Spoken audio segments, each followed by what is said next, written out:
शेतकरी कर्जमाफी योजनेतील आधीच्या कर्जमाफीविषयीची अट शिथिल करत महात्मा फुले योजनेच्या लाभार्थ्यांनाही कर्जमाफी देण्याची मुख्यमंत्र्यांची घोषणा.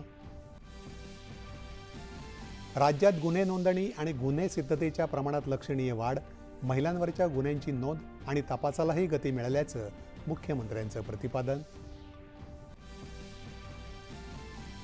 दिवंगत अजित पवार यांच्या अपघाती मृत्यू प्रकरणाचा AAIBचा अहवाल अजित पवार यांच्या पुण्यतिथीपर्यंत येण्याची अपेक्षा, त्यानंतरच तपासाची दिशा ठरेल. मुख्यमंत्री. महाराष्ट्रासाठी भूषण ठरणाऱ्या प्रकल्पांबाबत अफवा पसरवणं राज्याचा अपमानच, विरोधकांनी तारतम्य बाळगावं. एकनाथ शिंदे यांचं अंतिम आठवडा प्रस्तावाला उत्तर. बेकायदेशीर कामांसाठी कलम 155चा गैरवापर करणाऱ्या उपजिल्हाधिकारी, तहसीलदार यांच्यासह 15 अधिकाऱ्यांना निलंबित केल्याची महसूल मंत्र्यांची घोषणा.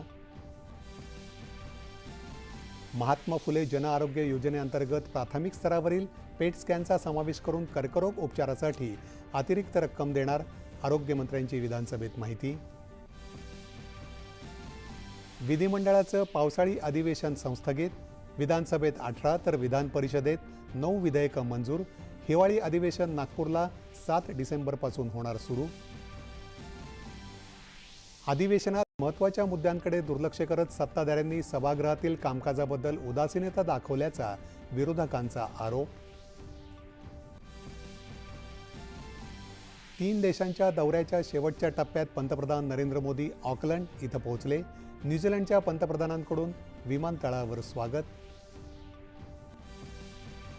आणि 12% अधिक अल्कोहोल असणारी औषधं डॉक्टरांच्या चिठ्ठीशिवाय मिळणार नाहीत, केंद्रीय आरोग्य मंत्रालयाचा निर्णय.